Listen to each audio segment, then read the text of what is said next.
ঘড়িতে এখন টাইম হয়েছে 6টা 10। দেখো রাস্তার অবস্থাটা, এতটাই কুয়াশা কিছু দেখতে পাচ্ছিলাম না। 2.5 ঘন্টার মাথায় আমরা জাস্ট 50 কিলোমিটার আপ চালাতে পেরেছি। কি হচ্ছে আজকে নিজেই বুঝতে পারছি না, বারবার করে মানে সকালবেলা বাড়ি থেকে বেরোনোর পর যে ভিডিওগুলো করেছি সব কটা হয়ে গেছে টাইম ল্যাপস। এই সেই রাস্তাটা। Hey guys, I am Pritam, welcome back to my channel. আজ হচ্ছে 11 ডিসেম্বর 2024। এখন বাজে হচ্ছে ঘড়িতে 3:21। তো অনেক দিনের দীর্ঘ মানে একটা এক্সাইটমেন্ট ছিল লং রাইডে যাব, আর সেটা আজকের দিনটা সাকসেস হয়েছে। অফিস থাকে, সমস্ত কিছু টাইম টাকা সমস্ত কিছু ম্যানেজ করে আজকের দিনটাই আমরা ফাইনাল করলাম। এই ট্যুরে আমার ফ্যামিলি মেম্বার, আমার ওয়াইফ, আমার মেয়ে কেউ থাকছে না, কারণ হচ্ছে নর্থ বেঙ্গল যাচ্ছি গাইস। অনেক দিনের মানে আশা ছিল কি নর্থ বেঙ্গল যাব। তো অনেক দিন পর এটা সম্পূর্ণ হতে চলেছে। ফার্স্টবার নর্থ বেঙ্গল যাওয়ার যে অভিজ্ঞতাটা থাকে পুরো ব্লগটাতে আমি দেখাবো। যারা অনেকেই গেছে জানি আমি, এই নর্থ বেঙ্গলে প্রচুর রাইডার্সরা যায়, কিন্তু তা সত্ত্বেও আমার যেহেতু প্রথমবার অনেক কিছু এক্সাইটমেন্ট কাজ করছে, অনেক কিছু আনন্দ বলতে পারো, অনেক কিছু ভয়, সমস্ত কিছু মিলিয়ে মিশিয়ে যা হয় তোমাদেরকে সব দেখাবো। আগের ভিডিওটা অনেক তোমরা ভালোবাসা দিয়েছো, যার জন্য আরও সাহস পেলাম একটা লং রাইড করে ব্লগ করার। তো ডেফিনেটলি এইভাবে পাশে থেকো, তোমরা সাথে থেকো, দেখতে থাকো, তাহলেই হবে। তো চলো মোটো ব্লগিং সেটআপে গিয়ে আবার দেখা হচ্ছে। টাটা মা, টাটা। কই গেল মানু? টাটা বাবা, দুষ্টু করবো না, ঠিক আছে?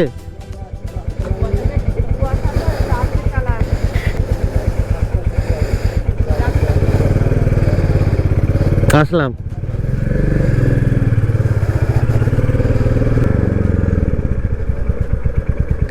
পাম্পটা কল্যাণী রোডে চেক করবো। হ্যাঁ, পাম্পটা কল্যাণী রোডে চেক করবো।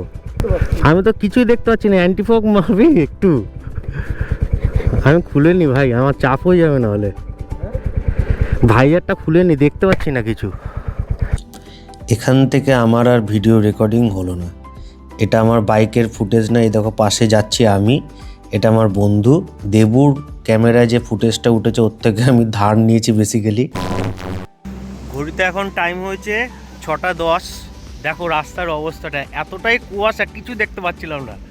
মানে আমরা ওখানে দাঁড়ালাম যে আমার বন্ধুর সাথে, তারপর থেকে আর ভিডিও করতে পারিনি। পুরো লিটারেলি ভিজে গেছি পুরো একেবারে। জাস্ট প্রায় 2.5 ঘন্টার মাথায় আমরা জাস্ট 50 কিলোমিটার আপ চালাতে পেরেছি। মানে 20 স্পিডের উপর চালানোই যাচ্ছিল না, সামনে কিচ্ছু দেখা যাচ্ছিল না ফগ লাইট লাগানো সত্ত্বেও। এখন রানাঘাটে এসে জাস্ট পৌঁছালাম, এখান থেকে একটু চা ফা খেয়ে নিলাম। আর সব থেকে বড় ব্যাপার হচ্ছে প্রথমবার যারা নর্থ বেঙ্গল যায়, এটা কথায় আছে প্রথম দিন শিলিগুড়িতে কোনোভাবে পৌঁছাতে কেউ পারে না। তো আমরা মনে মনে টার্গেট নিয়েছি যতটা পারবো শিলিগুড়িতেই আমরা স্টে করব আজকে। তো চলো যেতে যেতে আবার কথা হচ্ছে।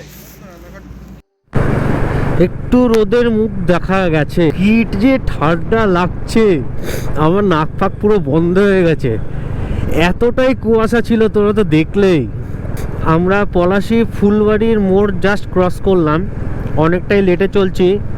টাইমিং দেখাচ্ছে শিলিগুড়িতে 6টা 6:30 বাজবে ঢুকতে। যতটা টেনে নেওয়া যায়। দেখো কি সুন্দর আশেপাশে ক্ষেত, তারপর সর্ষের ক্ষেত, কিচ্ছু দেখাতে পারছিলাম না, এতটাই কুয়াশা ছিল। প্রায় 1.5 ঘন্টা ডিলেতে চলছি, কিছু করার নেই।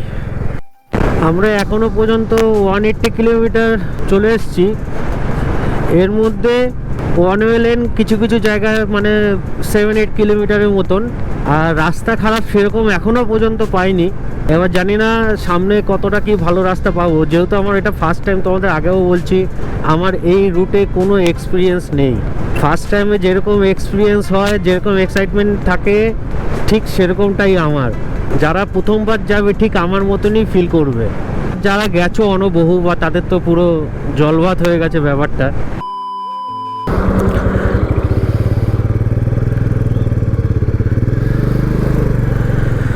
আমরা এখান থেকে একটুখানি ব্রেকফাস্ট করে নিলাম, সবই বাড়ির থেকে আনা, বাইরের খাবার কিচ্ছু খাই না আমরা, জানোই। খুব ঠেকায় না পড়লে মানে আমি তো খেতেই চাই না। আর থেকে বড় একটা খবর হচ্ছে, আমি সকাল থেকে 3বার গোপ্রোতে ভিডিও করেছি, সেটা মানে কিভাবে আমি জানি না, নিজেও দেখতে পাইনি, এতটাই কুয়াশা ছিল যার জন্য ওগুলো টাইম ল্যাপস হয়ে গেছে। মানে আমি নিজের মতন করে বক করে গেছি, কিন্তু ওটা টাইম ল্যাপস হয়ে গেছে। কিরকম লাগে বলো এবার?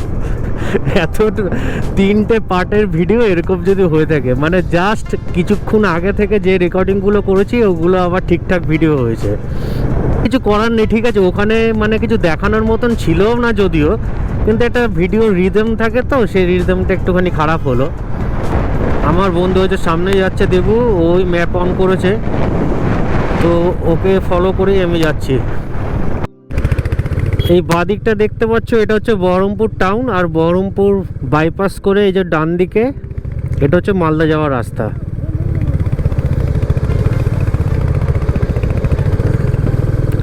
পলসন্ডা, এই যে NS12 19।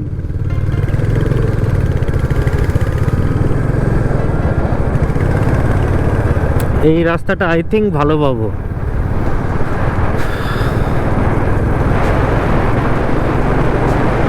লেনটা অনেক চওড়াও রয়েছে।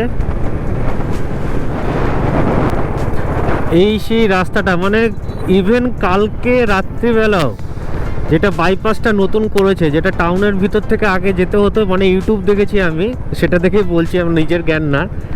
আর এই রোডটা, এই বাইপাসটা হচ্ছে নতুন করেছে, যার জন্য অনেকটা সময় বেঁচে যায় আমাদের নর্থ বেঙ্গলে যাওয়ার জন্য। যে কালকে অবধিও আমি এই রাস্তাটা ইউটিউবে দেখেছি, আর সেটা আজকে যাচ্ছি, মানে এর থেকে বড় ফিল কি হতে পারে বস? দারুণ লাগছে, দারুণ, মানে অসাধারণ করেছে এই রাস্তাটা।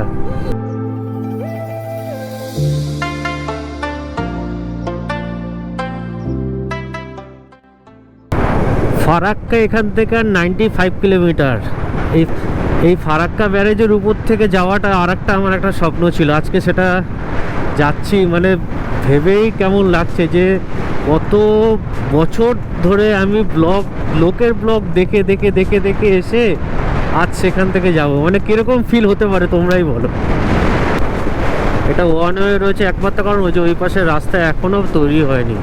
এটা তোমাদের একটা কারেন্ট ইনফরমেশান দিলাম। আজকে হচ্ছে 11 ডিসেম্বর। দেখো ওই পাশে রাস্তা এখনও কমপ্লিট হয়নি, এর জন্য এই ট্রাকগুলো, টু হুইলার বাদ দিয়ে সমস্ত ট্রাক বা ফোর হুইলারগুলো সব এই রাস্তা থেকে যাচ্ছে। এত দূর আসলাম, এখনও পর্যন্ত কটা টোল গেল একটাও গুনতে পারিনি। কারণ হচ্ছে এর আগের ব্লগে টোলগুলো গোনা প্র্যাকটিস করছিলাম যে কটা টোল দেখবো আজকের জার্নিতে, কিন্তু সত্যি বলতে একদম ভুলে যাই, খেয়ালই থাকে না। এটা হচ্ছে বহরমপুর ফারাক্কা টোল গেট। এখন সময় হচ্ছে 12:05। জানি অনেকটাই লেট, অত তাড়াতাড়ি বেরো, কিন্তু কিছু করার নেই, ঠিকঠাকভাবে পৌঁছালেই হলো, তাড়াহুড়োর কোনো ব্যাপার নেই আমাদের। আর আজকে প্রচুর রাইডার দেখতে পাচ্ছি, আর দেখে মনে হচ্ছে সবাই লেট খেয়েছে আজকে এই ওয়েদারটার জন্য। ফারাক্কা আর হচ্ছে বহরমপুর টোলগেট পর্যন্ত আমি রাস্তা ওভারঅল 7/10 পেয়েছি, ভালোই। ইভেন আমি মনে করি যে ওয়েস্ট বেঙ্গলের মধ্যে সবথেকে ভালো রাস্তা মনে হয় এটাই। আর যা রাস্তা বাদবাকিগুলো সেটা বলবার মতন না, সেটা পুরুলিয়া যাওয়ার সময় আমরা ম্যাক্সিমাম জায়গায় টের পাই। এই দেখো আমাদের রিদমটা কত সুন্দর। আমি ধরো অনেকটা আগে চলে আসলাম, আমি স্লো করে দিই, ও খুব বেশি পেছনে থাকলে, আবার ও যদি খুব বেশি এগিয়ে যায় তখন ও স্লো করে দেয়, যাতে আমি ঠিকঠাকভাবে সমানভাবে আসতে পারি আমরা। দেবু হচ্ছে আমার স্কুল ফ্রেন্ড, ওর সাথে আমার আগেও অনেক ট্যুর করা হয়েছে, যে ভিডিওগুলো এই চ্যানেলে আপলোড করা নেই, কেওনঝড়, পুরুলিয়া সব করা। প্রোগ্রাম এখান থেকে 13 কিলোমিটার, মোটামুটি যতটা কভার আপ করা যায় আমরা চেষ্টা করছি। অ্যাপ্রক্সিমেটলি টাইম দেখাচ্ছে শিলিগুড়ি 6:35 PM। এবার দেখা যাক বস কতটা কি পারি। নিজেকে নিজে চ্যালেঞ্জ করেছি যে শিলিগুড়িতে হাও যতটা সম্ভব চেষ্টা করব কি ওখানে স্টে করব, রায়গঞ্জে না।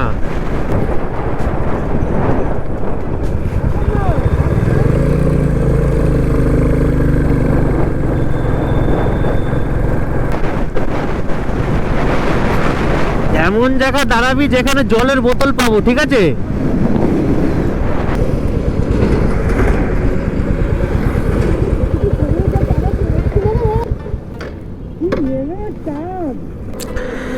কি হচ্ছে আজকে নিজেই বুঝতে পারছি না। বারবার করে মানে সকালবেলা বাড়ি থেকে বেরোনোর পর যে ভিডিওগুলো করেছি সব কটা হয়ে গেছে টাইম ল্যাপস।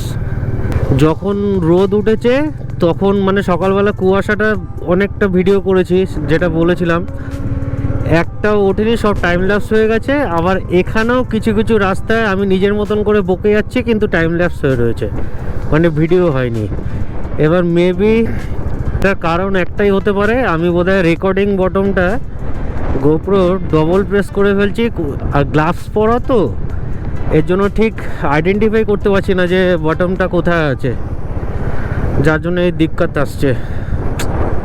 এটাতে রিদমটা নষ্ট হয়ে যাচ্ছে ভিডিওর, কোনটার সাথে কোনটা আমি জুড়বো সেটাই বুঝতে পারছি না। এডিটিং করার সময় খুব ঝামেলায় পড়তে হবে, তোমরা একটু অ্যাডজাস্ট করে দেখে নিও। যদিও শিলিগুড়ি পর্যন্ত সেরকম কিছুই ফুটেজ নেই, ম্যাক্সিমাম লোকে সবাই জানে চেনে কতক্ষণ টাইম লাগে। এখানে ইনফরমেশান দেওয়ার মতন কিছু নেই, শুধু রাস্তাঘাট কীরকম আছে প্রেজেন্ট সেটাই ইনফরমেশান দেওয়ার মতন, যেটা তোমাদেরকে দিচ্ছি আমি। মেন যেটা ভিডিও ফুটেজ সেটা তো যেখানে যাচ্ছি বা কালকের থেকে শিলিগুড়ি থেকে যখন বেরাবো সেটাই হচ্ছে আসল। ওটাই কালকে ভুল করা চলবে না, খুব কনসার্ন থাকতে হবে আমাকে, নাহলেই কেস।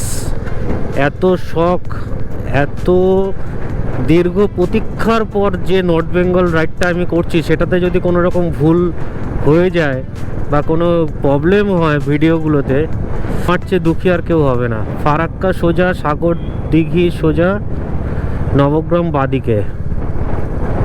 গাইস ফারাক্কা ব্যারেজ আসছে সামনে, কি মজা, খুব মজা। কত না ভিডিও দেখেছি, এবার লাইভ দেখবো। আর এখন রোদটা উঠেছে, এত ভালো লাগছে না, পুরো গা হাত পা একদম ঝিমঝিম ঝিমঝিম করছিল সকাল থেকে, এখন একটু ভাল লাগছে। মোরগ্রাম হচ্ছে বাদিকে, রতনপুর ডান দিকে।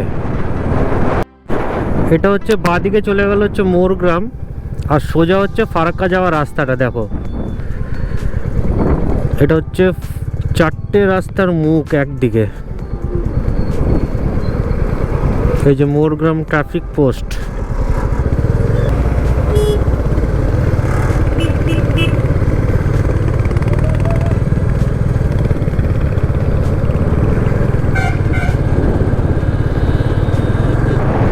কোথায় গেল আমার বন্ধুটা, দেখতে পাচ্ছি না। আবার বোধহয় ম্যাপ সেট করছে ও। আমি তো আপন মনে চলে যাচ্ছি, আমি ম্যাপ লাগাইও নি, ঝুট ঝামেলার মধ্যেও নেই। রাস্তার ফলকগুলো দেখছি, এগিয়ে যাচ্ছি, মাঝে মধ্যে ও যখন সামনে আসছে তখন ওর পিছু পিছু যাচ্ছি। এটাও বাদক রেকর্ডিং হচ্ছে তো, নিজের মতন তো বকে যাচ্ছি, টাইম ল্যাপস না হয়ে যায়। বারে বারে দাঁড়িয়ে কি ডাউট হচ্ছে এর জন্য চেক করছি, তখনই এই জিনিসটা ধরা পড়ছে।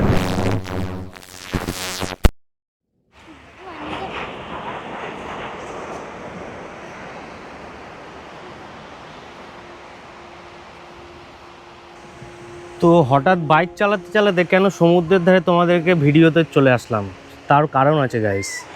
যা ঘটনা আমাদের সাথে ঘটেছে সেটা বলবার মতন না, যার জন্য ওটা ওভারকাম করার জন্য দীঘাতে এসেছি। কি হয়েছে সেটা তোমরা নিজেই দেখে নাও।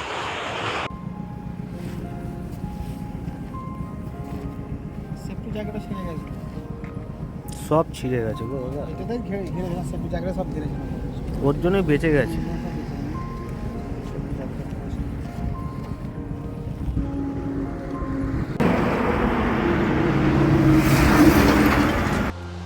এবার তাহলে ঘটনাটা বলি তোমাদের। আমরা ফারাক্কা ব্যারেজের জাস্ট আর 20 কিলোমিটার বাকি ছিল, তো সেখানে আমার বন্ধু, যেটা দেখলে দেবু, আমার স্কুল ফ্রেন্ড, তো দুজনে মিলে সব জায়গায় ট্যুরে ম্যাক্সিমাম টাইমে যাই। তো কী হয়েছে, ও একটু জাস্ট লেনটা, যেটা আমাদের বাইকার্সদের লেন থাকে, জাস্ট একটু ওভারটেক করে সাইডে গেছে, আবার বাইকার্স লেনেই চলে এসছে। তখন একটা লরি বেগতিক হয়ে ওকে চেপে দেয়, মানে হচ্ছে ওকে চাপিয়ে দিয়েছে, যার জন্য ও আর ব্যালেন্স পায়নি, মানে ঠেকিয়ে দিয়েছিল গাড়ির হ্যান্ডেলে।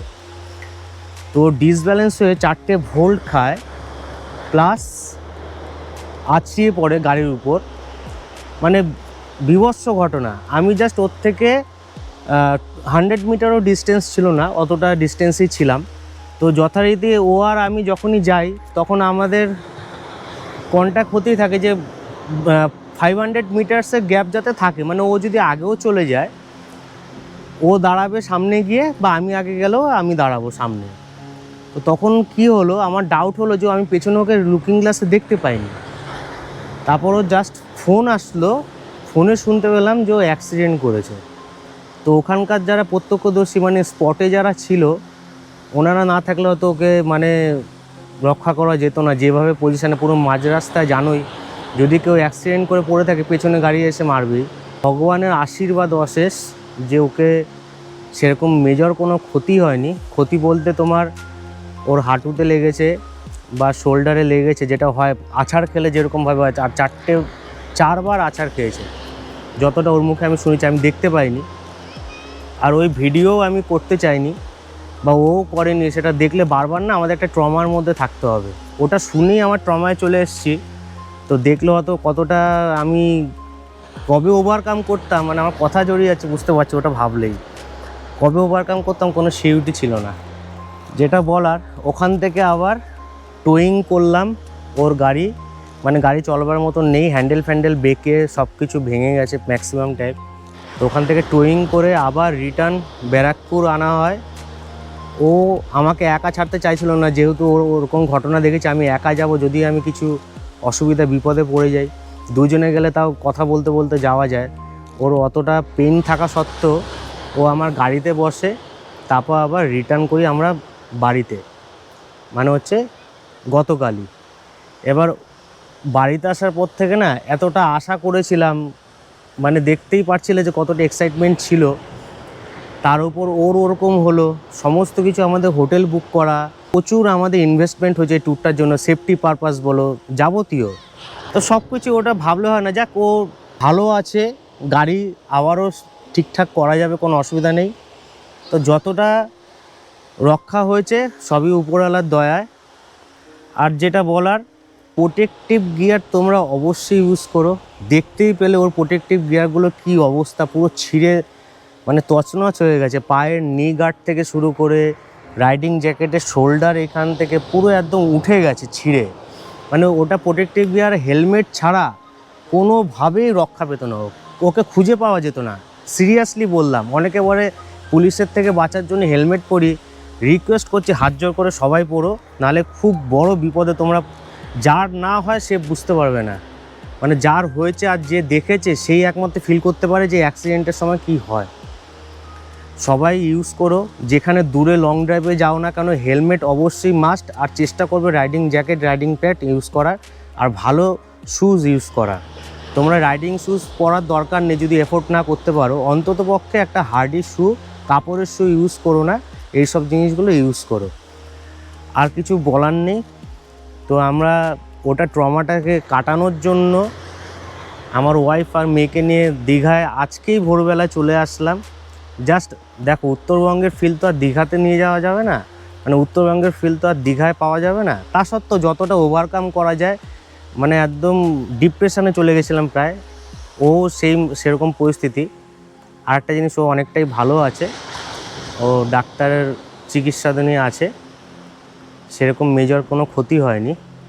তো এই ব্লগটা দেখো, আবার চেষ্টা করব। ফার্স্ট অ্যাটেম্প্ট তো ফেলড হলো, নেক্সট অ্যাটেম্প্ট যাতে সবাই আশীর্বাদ করে যাতে সাকসেস হতে পারি আমরা। আর এই ব্লগটা দেখো, দীঘায় আমরা কি কি করলাম, এনজয় করলাম। এনজয় কিছুই না, জাস্ট ট্রমাটাকে কাটানোর জন্য এসেছি পরিষ্কার কথা। তা ব্লগটা দেখে যদি তোমাদের ভালো লাগে তো এরপর থেকে কন্টিনিউ করে, এরপর থেকে দীঘার ব্লগই চলবে, আর নাহলে এখানেও এন্ড করে তোমরা দেখা ছেড়ে দিতে পারো, কোনো অসুবিধা নেই। তো চলো গাইস, এতক্ষণ আমাকে আমার বক সহ্য করার জন্য। তো এরপরে পুরো দীঘার ব্লগটাই চলবে, তো চলো। কোথায় যাচ্ছ তোমরা? আমি দীঘা যাচ্ছি।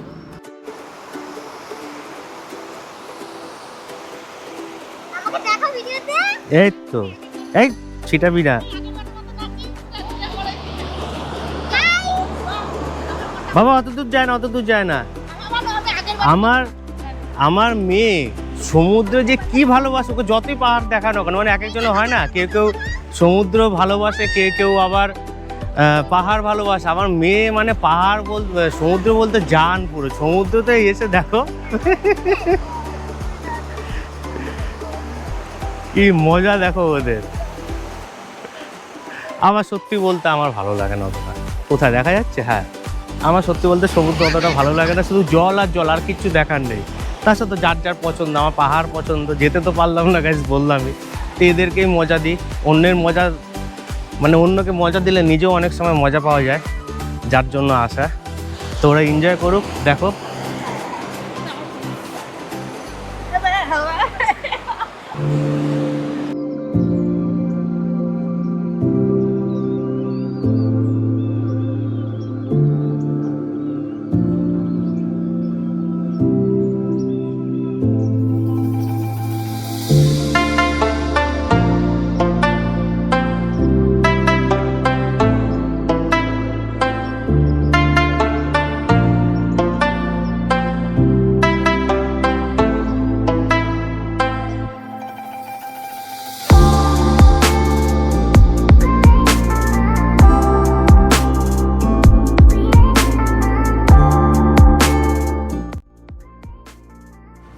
আমরা রুমে চলে আসলাম। আর একটা জিনিস জাস্ট বলি, যে এতক্ষণ ভিডিও সাইডে যে কালো কালো একটা শ্যাডো দেখতে পাচ্ছিলে, সেটা হচ্ছে একটা ফিল্টার, যেটা এই দেখো আমার এই চ্যানেলেই আছে, এনডি ফিল্টার, যেটা পোলারাইজড, মানে সি বিচ এরিয়া বা খুব রোদ্রে যেখানেও হয় সেখানে মানে কালার কারেকশানটা খুব ভালো করে, প্লাস খুব অ্যাকুরেট দেখতে লাগে ভিডিওগুলো, যার জন্য ওটা লাগানো। পঞ্চলিঙ্গেশ্বর যাওয়ার আগে ওই জিনিসটা কিনেছিলাম, কিন্তু সামহাও কোনো কারণে জিনিসটা খারাপ হয়ে গেছে। এ দেখো, এই জিনিসটা তোমাদেরকে বলেছিলাম না, এই যে এনডি ফিল্টার, এই জিনিসটা লাগালে, এ দেখো জাস্ট একটা এক্সাম্পল দিচ্ছি, এই যে খুব রোদ্রের যে জ্বলে যাচ্ছে ব্যাপারটা ফেস, সেটা জ্বলে না, যার জন্য আমি এখানে এনেছিলাম। কিন্তু কোনো কারণবশত ফাঙ্গাস লেগে গেছে, মানে এটা 6 মাসও চললো না। সস্তার জিনিস পস্তাতে হবেই, এটা আমি মানি, যার জন্য গেছে ওটা। 6 মাসও টেকেনি, জাস্ট একবার ইউজ হয়েছে। এবার দেখলাম ভিডিও ফুটেজগুলো পুরো কালো কালো সাইড থেকে বেশি চলে আসছে, যার জন্য ওটা শ্যাডো টাইপের দেখতে লাগছে। আমি যখন চেক করছিলাম যে ভিডিওটা কীরকম হয়েছে, তো ওটা আর ইউজ করা যাবে না। তো যাই হোক, এখন সময়টা খারাপ থাকলে না, দেখবে সব জিনিস খারাপ হতে থাকে, সব কিছু খারাপ হয়। তো সেটা নিয়ে ভেবে বেশি লাভ নেই। এখানে ওদেরকে এনজয় করাতে নিয়ে এসেছি, আমিও একটু মাইন্ডটা চেঞ্জ করতে এসেছি। তো ওই দিকেই ধ্যান দিয়ে, এইসব জিনিস নষ্ট হচ্ছে ওইদিকে ভাববো না, আবার কিনে নেব পয়সা হলে। এটা নিয়ে বেশি যত ভাববো তত বেশি আমার খারাপ লাগবে, ঘোরার দিকে মোড়টা ডাইভার্ট হয়ে যাবে। আর যেটা বলার জন্য, দেখো এই হোটেলটা একদম সি বিচের পাশেই, খুব যে হাইফাই তা না। এটা হচ্ছে টয়লেট দেখ, আর এই যে বেড, ডবল বেড, আর এই ব্যালকনিটা হচ্ছে এরকম আছে। আমার মেয়ে চিপস খাচ্ছে বসে বসে রোদ্রে, আর ওই যে দেখতে পাচ্ছ ওটা হচ্ছে পুরো সমুদ্র দেখা যাচ্ছে। যে এই হোটেলগুলোতে আরও কস্টিং বেশি, তা আমরা পাশাপাশি ছাদে উঠলে দেখতে পাচ্ছি এখানে সুন্দর বসার জায়গা রয়েছে বলে এটাই চয়েস করলাম। এখানে বাজার করে আমরা যেখানে মার্কেটটা রয়েছে, এখানে পপুলার জাহাজবাড়ি, তার অপোজিটে মার্কেট রয়েছে, সবাই জানো, পেট্রোল পাম্প যেটা রয়েছে, পেট্রোল পাম্পের পাশের গলিতেই। ওখানে বাজারঘাট করে তারপর ওখানে রান্না করতে দিলাম। আজকে আইটেম হয়েছে চিকেন আর চিংড়ি মাছ। পলি বলছিল, মানে আমার ওয়াইফ খেতে চাইছিল, এই জন্য ওই দুটোই। আমার মেয়ে আবার চিকেন ভালো খায়, যার জন্য এই দুটোই নিয়েছি। এখানে খাবো দাবো, মজা করো, বাড়ি যাবো, আর কিছু করার নেই। আর কোথায় কি বাজার করলাম, কোথায় কি খাবো, আগামীকালও তো থাকবো, তো ওই দিনকে তোমাদেরকে ডিটেলসটা দেখাবো। আজকে আর দেখাইনি, হোটেল খুঁজতেও সময় লেগে গেছে, প্লাস ওরাও একটু বলছিল বিচে যাবে, যার জন্য ওই টাইমটা ওয়েস্টেজ হয়ে যাচ্ছিলো বলে তাড়াহুড়োর মধ্যে আর ক্যামেরা করিনি। আর এখন মাইন্ডটাও ঠিক নেই, যেটা বারবার বলছি। তো চলো আমরা খাওয়া দাওয়া করে রেস্ট করি, বিকালবেলা তারপর একটু সি বিচে যাবো। আবার কালকের থেকে পুরো ডিটেলসে তোমাদের কোথায় কি বাজার করলাম, কোথায় কি খাবো, সমস্তটা দেখিয়ে দেবো। আর কি বলছো আমার মেয়ে, কি বলছো তুমি? তুমি মজা পেয়েছো? হ্যাঁ, ওইটা কি, ওই যে বড় বাড়িটা? ওটা বড় বাড়ি না, ওখান থেকে দেখে, বুঝতে পারলে? আজকে যাবে? যাবো। তো চলো এখনকার মতন রাখি, এইটা অন্ধকার হয়ে গেছে, তো এখনকার মতন রাখি, খাওয়া দাওয়া করে একটু রেস্ট করব, কারণ আমার জানোই পরপর ধকল চলছে, সেনকেও রাত্রেবেলা অনেক ভোরবেলা উঠেছি, তো আর পারছি না, শরীরে দিচ্ছে না, একটু রেস্টও নিতে এসেছি এখানে। তো খাওয়া দাওয়া করে আমরা শুই, তারপর দেখা হচ্ছে আবার বিকালবেলা, যদি আমরা ক্যামেরা নিয়ে যাই, নাহলে আবার কালকে সকালবেলা। চলো, এই যে চিংড়ি মাছের সাইজটা দেখো, এই যে রান্না করে দিয়েছে, আজকের মেনু আমাদের, নিজেরা পেঁয়াজ লঙ্কা কিনে নিয়ে এসেছি, আর এই যে চিকেন পুরো একদম প্রায় 1.5 কিলো কষা কষা করে করেছে, এটার মধ্যে ভাত দিয়েছে ফয়েল পেপার, আর চিংড়িটা কোথায়, আর এই যে এর মধ্যে বড় বড় সাইজের চিংড়ি। গুড মর্নিং গাইস, এই দেখো এখান থেকে মাছ নেওয়া হয়ে গেল, এই যে কাটিয়ে নিলাম, এবার চলে যাব আমরা হচ্ছে যেখান থেকে আমরা রান্না করতে দেবো। এই যে ইনি হচ্ছে আগের দিনও আমাদের রান্না করে দিয়েছিল, খুব সুন্দর স্বাদ। তো এখান থেকে আমরা রান্না সমস্ত কিছু নিয়ে তারপর চলে যাব উদয়পুরের উদ্দেশ্যে। উদয়পুরে গিয়ে কী করবি? আর কাঁকড়া খাবি? তো আমরা উদয়পুরের দিকে রওনা দিয়ে দিয়েছি। আরে হ্যাঁ, টোটো এখানে 150 টাকা করে রিজার্ভ নিল। নিউ দীঘার থেকে আমার মনে হয় উদয়পুর যাওয়াটাই বেস্ট, কারণ গতবার গেছিলাম, ওখানে বেশি মজা লেগেছিল, ভালো লাগে বেশ, ওখানেও বেশি ভালো লাগে। তো চলো নিচে গিয়ে, এখানে খুব ঝাঁকুনি হচ্ছে, নিচে গিয়ে কথা হচ্ছে। চলো, পুরো চেঞ্জ হয়ে গেছে, আগের বার যা দেখে গেছিলাম, না না যা দেখে গেছিলাম তার থেকে পুরো চেঞ্জ।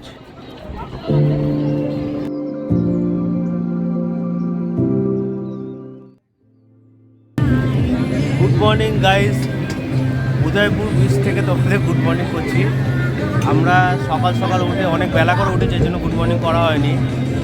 তো আসলাম দীঘার মধ্যে সব থেকে বেস্ট যেটা লেগেছে আমার, বা আগেও এসেছি, যেটা উদয়পুর বিচ ছাড়া আমার কোনোটাই ভালো লাগে না।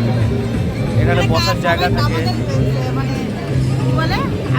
ভুলে গেছি, মানে যারা দর্শক তারা সবাই জানে যে উদয়পুরে কি হয়। উদয়পুর বিচটাই আমার বেশি ভালো লাগে, জন্য এখানেই আসি। নিউ দীঘা ওই গ্যাঞ্জামের মধ্যে খুব ইরিটেট লাগে।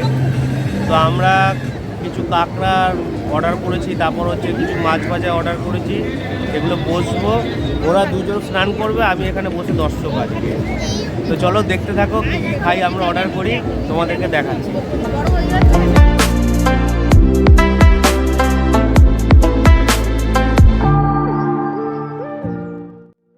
আমাদের আজকে চিংড়ি, সেটা এখনো পুরো মাছ, হ্যাঁ পুরো সব কিছু আসলে আমদি মাছ ভাজা দিয়েছি, আর এটা কাঁকড়া দেখো ঝাল ঝাল করে বানাতে বলেছি। খাওয়া দাওয়া করি, মজা করতে এসেছি, মজাই করি, তারপর তোমাদেরকে দেখাচ্ছি। দেখো এখানে কাঁকড়াটা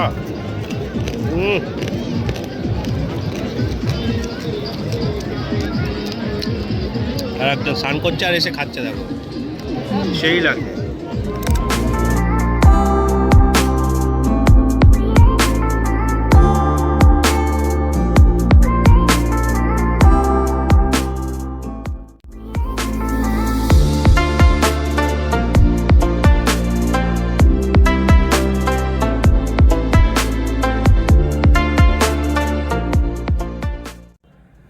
সকালবেলা দেখতেই পেলে যে উদয়পুর বিচে গেলাম, কিন্তু সেইভাবে না ভিডিও করার মতন এনার্জিও পাইনি, সিরিয়াসলি বলছি। মানে এখানে টোটালটাই নিজেকে টাইম দিতে এসেছি, ফ্যামিলিকে টাইম দিতে এসেছি, কারণ ওরকম একটা ইনসিডেন্ট হওয়ার পর সত্যি কথা মেন্টালি একটা ডিসব্যালেন্স আমার হয়ে গেছিলো।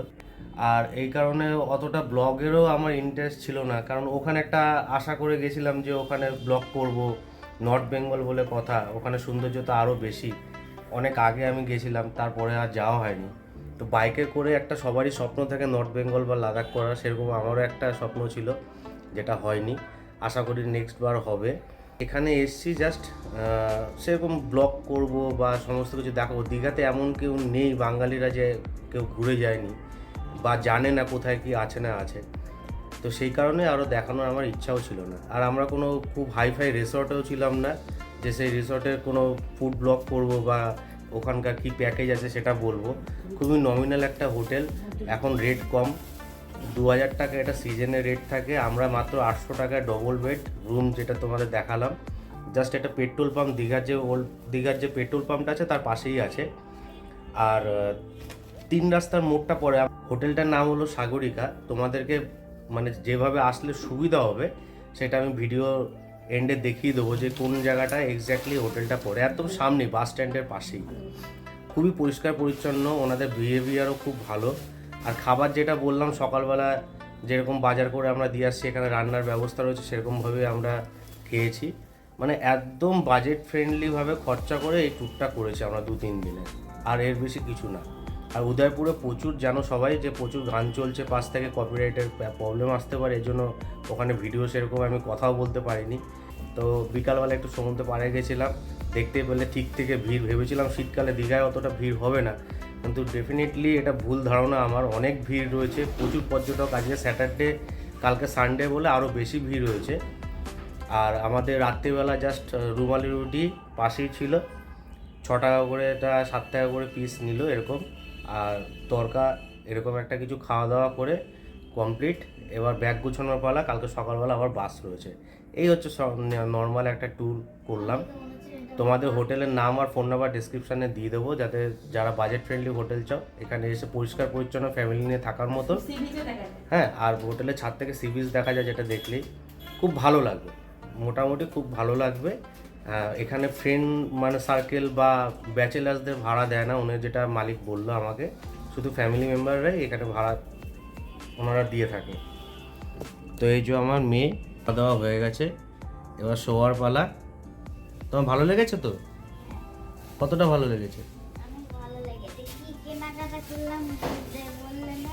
হ্যাঁ, ও ওর বায়নার তো শেষ নেই। এটা সেটা যখনই বেরোচ্ছে একটা একটা করে জিনিস নিয়ে ঢুকিয়ে যাচ্ছে ওর ব্যাগে। তো যাই হোক, এই ছিল আমাদের ট্যুর, আর এই ছিল আমার এটা ব্লগ। এটা ব্লগ বলা চলে না, এটা আধা অধুরো একটা ব্লগ হয়েছে। তো যাই হোক, যতটা পেরেছি আমি মাইন্ড দিতে পেরেছি ব্লগে, ততটা দিলাম। বাদ বাকি এটা কনসেন্ট্রেশন আমি নিজের উপরই করেছি আর ফ্যামিলির উপরই করেছি। এটা ট্যুর না, জাস্ট নিজেদের মাইন্ডটাকে সেট করার জন্য, আর কিছু না। তো ভালো লাগলো অবশ্যই লাইক শেয়ার সাবস্ক্রাইব করো, আর খারাপ লাগলো কমেন্ট করো। ব্যাস এইটুকুই। গুড নাইট সবাইকে, ভালো থেকো সবাই, টাটা। এই যে হোটেল থেকে বেরিয়ে জাস্ট দেখো, ওই যে মেন মার্কেটের নামটা আমি ভুলে গেছি। আমাদের হোটেলের সামনে এই যে অটো স্ট্যান্ডটা, আর এই যে হলো আমাদের হোটেল।